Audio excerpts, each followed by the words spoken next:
سهراب مدیا تقدیم میکند.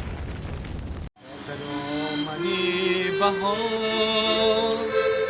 اندر دهی مزار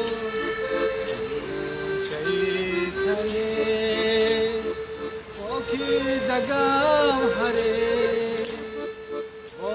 ابروانی سبز بارمانی سبز بیرون ز خانه شد مکتب روانه شد یادش بخیر باد آن عشق کودکی آن عشق گم شده چون شعر رودکی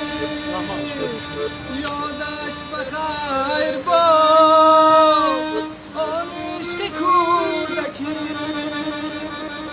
آن عشق گم شده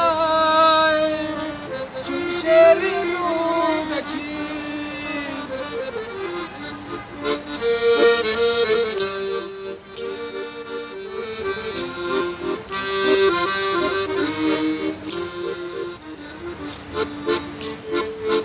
رفتم از برم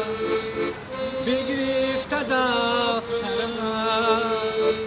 چشمم گرفته بود چلکا کلی ترش روی بهار بود روی بهاریش نامش خمار بود بودم خمار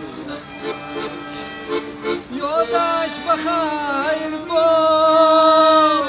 آن عشق کودکی آن عشق گم شده چون شعر رودکی یادش بخیر باد آن عشق کودکی آن عشق گم شده چون شعر رودکی